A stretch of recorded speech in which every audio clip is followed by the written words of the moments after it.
Brad Marchand is on the verge of heading back to the Stanley Cup Final, but it's not with the Boston Bruins, and that kind of changes everything.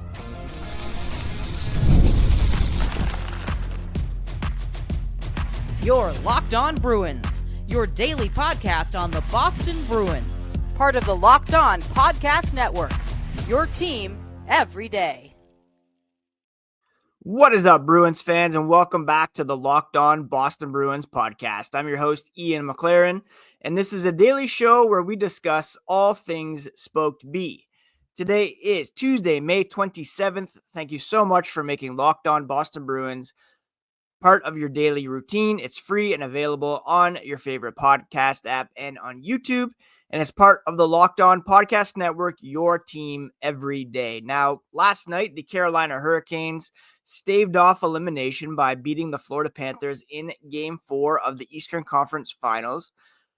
But it's very likely that Brad Marchand is heading to the Stanley Cup Final with the Florida Panthers, and I'm having mixed feelings about that. So today on the podcast, I'm going to discuss what it's like to watch him play for the Panthers and be embraced by the Florida fans, his legacy in Boston and how it might change if he wins with the Panthers, as well as his overall kind of legacy in the hockey world after playing for Team Canada once again at the Four Nations face-off and hopefully at the 2026 Olympics as well. Before we get into all that, a quick reminder, you can find the podcast on social media at Locked NHL Bruins. You can find me, my hockey thoughts, dad jokes at Ian C. McLaren. I am a lifelong Boston Bruins fan, and I've been covering this team and the NHL at large for various outlets for about 20 years now. Now, let's start with the headline here. Brad Marchand, one of the most iconic Boston Bruins of the modern era, is playing playoff hockey and thriving, but as a member of the Florida Panthers. And it's still a pretty surreal sight. This wasn't some sort of ceremonial swan song in the twilight of his career where he's got nothing left to prove in Boston and he's given a chance to win right before he retires, right?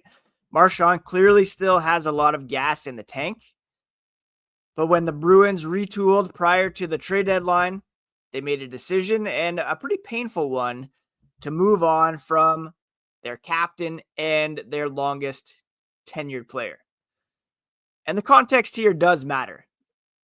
Patrice Bergeron had retired. David Krejci's gone.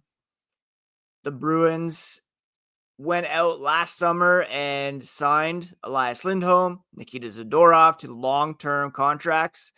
Jeremy Swayman had that contract stalemate. David Pastrnak, Charlie McAvoy are the leaders of the present. And with the Bruins trying to reset on the fly because of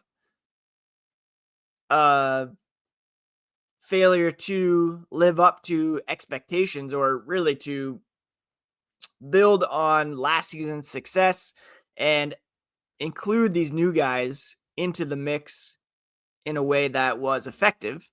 The Bruins tried to reset on the fly, and to achieve maximum flexibility and maximum kind of return, they decided to trade Brad Marchand.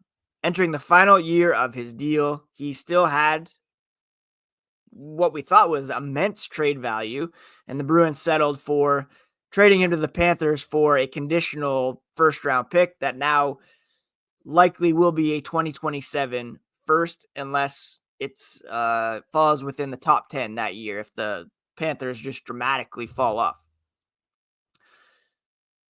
The reality here is that Marchand wanted to go to Florida. Florida, they came calling. They have a win now mentality. Been to the Eastern Conference Final 2 years in a row. Won the Stanley Cup last year. And they have a culture that would embrace Marchand's edge, playoff pedigree. And the Bruins saw it as a chance to do right by the veteran, get an asset back, and give some younger players more responsibility, and also give the veterans they signed last summer more responsibility as well. And I said it before, everydayers will remember. I firmly believe that we saw Nikita Zadorov and Elias Lindholm step up more at the end of the season after some core guys were traded, like Marchand, like Charlie Coyle, like Brandon Carlo.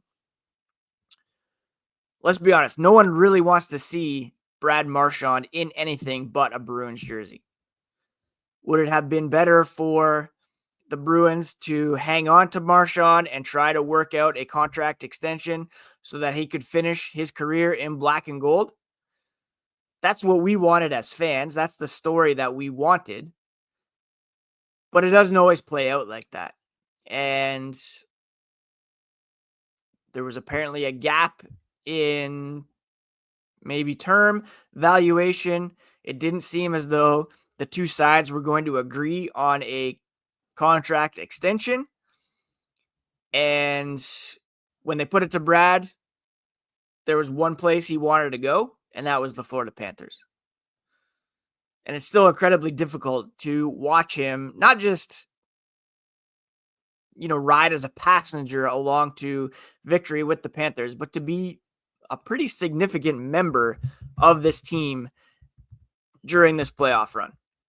Yeah, they lost last night to the Carolina Hurricanes, Carolina's first Eastern Conference final win in their last 16 attempts, which is pretty crazy. That included a sweep at the hands of the Boston Bruins back in 2019. Right now, he is tied for third on the Panthers in terms of total points this playoff. 13, tied with Carter Verhaeghe, one behind Matthew Tkachuk and Sam Bennett, and two behind Alexander Barkov. And he's also provided 46 penalty minutes. Not provided, but you know what I mean? Showing that edge. He's got a bunch of shots on goal as well. And he's playing only 16-24 per game. So he's not like a heavy minute guy for this team, but he's making a difference. Clutch overtime goals, key special teams, playing a key role in eliminating the Toronto Maple Leafs in Game 7 in round 2. He's still doing Marchand things. He's being a character out there, eating honey or eating a blizzard, whatever narrative you believe from the other game. For Bruins fans, it's a hard visual. Not necessarily because he left, but because he's thriving. And if he lifts the cup with the Panthers, there's no denying that his story took a bit of a turn that nobody expected. Everybody thought he was going to finish his career in black and gold. Everybody saw him as a career Bruin. Bruins fans had that ownership, knowing that we loved him so much and that he was so hated elsewhere, but also knowing that whatever team he played for, he would be embraced because he's just that guy. I never wanted to see him in anything but a Bruins jersey. Now he's helping a conference rival, a division rival, a pretty bitter rival, get one step closer to the Stanley Cup Final. And let's not forget, last season, his playoff was pretty much ended by a nasty cheap shot by his now teammate in Sam Bennett. And they're like buds now. If it wasn't for that, maybe the Bruins are able to push Florida to a Game 7. Maybe they're able to beat Florida last year after tanking, choking, whatever, in 2023. Jeremy Swayman was playing at such a high level that it was definitely possible. Instead, now he lost in 2023 with the Bruins, not able to get Patrice Bergeron a last cup with the Bruins. Lost to the Panthers last year. Very disheartening way to go out. And now traded to the Panthers for, a first-round pick, but a couple years out. And he's thriving with the Florida Panthers. storyline every single night, national storyline. Everybody's loving seeing Brad Marchand thriving and loving the game again, but it's particularly hard for us as Bruins fans. And what does it mean for his legacy moving forward? He's obviously a Hall of Famer. He's a Bruins great, but to have his Bruins career kind of added on, it's not like an epilogue here. These are new chapters he's writing with the Florida Panthers. What does it mean for his Bruins legacy? Well, we'll discuss that here as the podcast continues. Are you looking for a snack that is both delicious and nutritious? Crack into a good source of protein with Wonderful Pistachios. Wonderful Pistachios is one of the highest protein nuts. Each 1 ounce serving has 6 grams of protein, giving you over 10% of your daily value. Plus, they're packed with fiber and better for you unsaturated fats to help keep you feeling fuller longer. I love the no shells variety. It's the perfect grab and go snack for busy days. Whether I'm snacking at my desk, on a road trip, or just need a quick protein boost, they're always my go-to. And our 12-year-old loves them as well. While he's playing Fortnite, he just grabs some, gives him the fuel to keep going.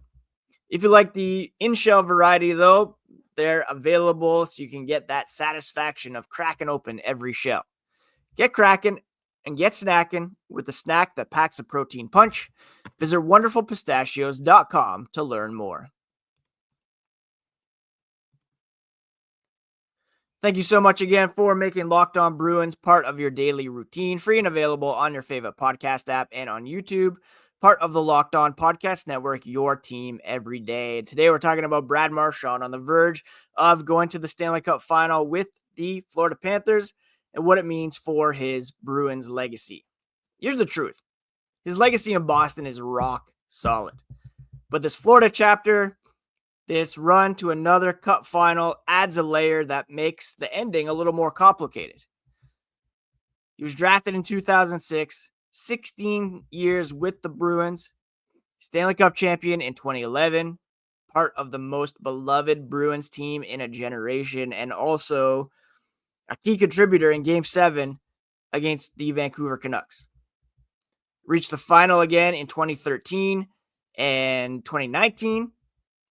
And those losses still very much hurt. The heartbreak in 17 seconds against Chicago. 2019, Game 7 at home. Marchand's line could not solve Jordan Binnington. St. Louis stunned the Garden. And let's not forget that kind of botched line change near the end of the first period that cost the Bruins a goal, and they were not able to recover. Those losses didn't tarnish his reputation, but they shaped it. Marchand became known not just for being a rat, but for scoring and also caring, for being visibly devastated when they came up short. And last week when Don Sweeney was given a contract extension, a lot was made of his inability to win as GM, his inability to get them another cup after 2011. But the team got there in 2019. They had an amazing opportunity in 2023. We remember Game 5 against the Panthers, Marchand on a breakaway. If he's able to bury that goal and beat Sergei Bobrovsky, the Bruins beat the Florida Panthers, we could be having a very different conversation here today. He didn't score that goal. The Panthers came back and won that series, and now he is a Panther. Fast forward to this season, Bergeron's gone, Krejci's gone. The Bruins were able to successfully navigate that last season. In Marchand's first as captain, he won a playoff series against the Toronto Maple Leafs as the 27th captain in Bruins history. He led by example, embraced younger players, still put up numbers, even after coming off some major surgeries. But Boston came up short in the playoffs once again against the Florida Panthers last year. And the front office chose to turn the page. And now the guy who once said in the Players Tribune, "I was built for Boston," is chasing a second cup in a different jersey. And this isn't the same as Ray Bourque, for example. Bourque was traded near the end of his career with the Bruins' blessing to finally win his first cup. He was not able to do that in Boston. Fans celebrated his Colorado win because, again, we all loved Ray Bourque. He did not have a cup to his name. He was not able to do that with the Bruins, despite having some very good teams coming up against Penguins greats, Oilers greats. Marchand's case feels a bit different. He could have still been here. He should maybe still be here. He's not done. And Bourque, to his credit, after he was traded, he still played one more full season before winning a cup. So it wasn't as though he was traded and then won and then called it a day. He played another full season. But Marchand, he's likely to come back next season, probably still has 2 or 3 left in the tank. And he wants to play for Team Canada at the 2026 Winter Olympics. We'll discuss his overall hockey legacy coming up. But it still stings for Bruins fans. His legacy is legendary, but the book didn't close on the terms most fans would have hoped for. Still doesn't change the facts, though. Franchise leader in playoff points, a near lock to have his number retired, one of the best two-way wingers the organization has ever seen. But if he wins again, especially with a team like Florida, Bruins fans will always wonder, what if? What if he doesn't make that line change in 2019 and the Bruins are able to go into the second period of that game still 0-0? What if he doesn't have to give Patrice Bergeron a teary hug at the end of the 2023 first round against the Florida Panthers? What if he scored in Game 5 against Sergei Bobrovsky and they just sing their way to the Stanley Cup after winning the President's Trophy, setting the record for most points in a regular season by an NHL team? Does he finish his career in Boston? Does he maybe not have the drive to keep playing as much because he's already a multi-Stanley Cup winner? The 2011 win was flipping 14 years ago now. Feels like a lifetime ago. And if they had won in 2013 or 2019 or 2023, maybe it's different. Maybe he goes out with Bergeron and their numbers are retired and they're that perfect 63 plus 37 equals 100 forever. Now, he's a Florida Panther, and I'm finding it very difficult to root for those Panthers. I talked about it last week. Rooting guide for the rest of the playoffs. I'm fully on board with the Edmonton Oilers. Not as much with the Panthers. Now, Marchand is happy. He's loving life. I'm happy for him specifically, but not for the Panthers as a whole. It would be sad for him to get to the final and lose once again. That would make him 1-3 in the Stanley Cup Final. So even now, as I'm saying this, I'm like, well, maybe I do want Brad to win another cup. But regardless, even if he wins or not, his legacy is still cemented as one of the best players of this era. And we'll touch on his big picture legacy here as the podcast continues.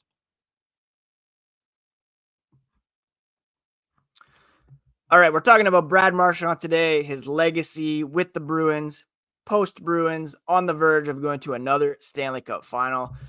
Let's just zoom out for a bit and talk about his legacy on a global scale. He's not just a Bruins legend. He is a hockey legend. Internationally, he's been elite for Team Canada. 2-time World Junior Gold Medalist, World Championship Gold in 2016, World Cup of Hockey Champion in 2016, where he led the tournament in goals and scored the game-winning goal in the final with 44 seconds left on a line with Bergeron and Sidney Crosby. And I know for a fact part of his drive is to be on Team Canada at the 2026 Winter Olympics after being part of the Four Nations face-off winning team here in 2025. That would put him in that elite triple gold club of World Juniors, World Championships, Olympics, and Stanley Cup. And the number of guys who have done that is not huge. He's got over 1,000 NHL games played, nearly 400 goals, 1,000 points on the horizon, a reputation shift from agitator to respected leader, one Stanley Cup, potentially two, one of the most dangerous penalty killers in the modern NHL. And when you put it all together, the international pedigree, the scoring consistency, the bump in scoring, like late 20s into early 30s, the edge, the wins, he's a surefire Hall of Famer. It's not a question of if, but when. And ironically, this Florida run might be the final chapter that convinces voters and fans outside of Boston that he belongs in that conversation. It's still a bummer that he didn't end his career in black and gold. It's part of the business. I've talked before about how, Zdeno Chara was allowed to walk as a free agent. Joe Thornton was traded. Ray Bourque was traded. Jason Allison was traded.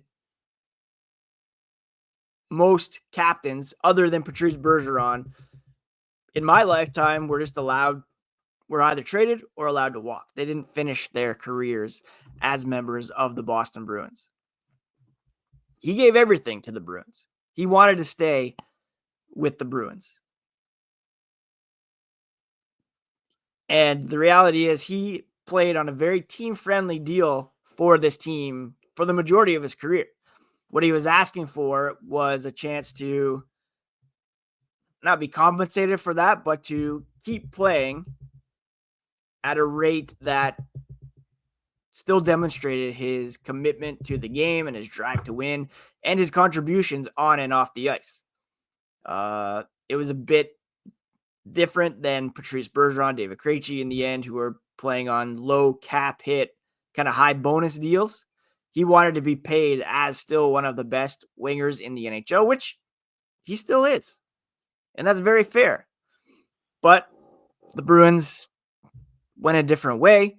They didn't agree. And even though he is a champion, he grew up in the system, matured into a leader, captained the team through transition, still clearly has more to give. He will not end his career in Boston unless he comes back in free agency, which is very unlikely. We'll touch on that later in the offseason, maybe as we get ready for free agency. If he wins a cup in Florida, it won't erase his legacy in Boston. It'll cement him as one of the greats, but it will always make us feel like we wish he had that second cup as a member of the Bruins. It won't feel quite right. It's just not how the story was supposed to end. And I guess that's kind of life. Things don't always end the way we want, the way we expect. It's just kind of bittersweet. And that's just how things go sometimes, I guess, is that things don't always work out the way we want them to. It's not always a storybook ending. Bruins fans will always claim him, but his history might be defined as more than Boston's Brad. His legacy is locked on. Bruins legend, Team Canada, clutch performer, Hall of Famer. But this run for Florida is a painful reminder that not every Boston icon gets the ending fans dream of. Didn't happen for Patrice Bergeron. It didn't happen for Ray Bourque. Not even for Zdeno Chara after breaking his jaw in 2019. Coming back, the Bruins lose 2 of 3 to end that series, 2 of which were played at home. It sucks. And we wish the Bruins had another cup over the last 14 years. We wish these legends had gone out on the high that they deserved. But we continue to root for the guys who are still around and hope that this next core can get the job done. Where the previous core, let's be honest, they didn't beyond 2011, which was kind of a surprise run. Looking back at it, they were better suited to win in 2013. Come up against a dynastic Blackhawks team. 2019, come up against a red hot Jordan Binnington. 2023, just unable to get it done against the Florida Panthers. If they had been able to get the job done, we'd be having different conversations here. So it sucks. It sucks to see Brad Marchand succeeding with the Panthers, yucking it up. Everybody loving it, except maybe Bruins fans. I know some fans are in on it, but it's very difficult for me to watch him succeed as a member of the Florida Panthers, although I do wish him all the best, of course. And I do, if they do win the cup and he's out there celebrating, lifting the cup, I'll have a hard time not loving it for him at the same time. Anyways, that's today's episode of Locked On Boston Bruins, my friends. Thank you so much for taking the time to listen. Please do check out the Locked On NHL Game Night podcast next. A recap of every game, every night until an NHL champion is crowned. It's on the Locked On NHL YouTube feed and in your podcast apps. It's all part of the Locked On Podcast Network, your team every day. I hope you had a great Memorial Day weekend. Please do take care of yourselves, take care of each other here on this Tuesday, and we'll talk to you again on the next episode of Locked On Boston Bruins.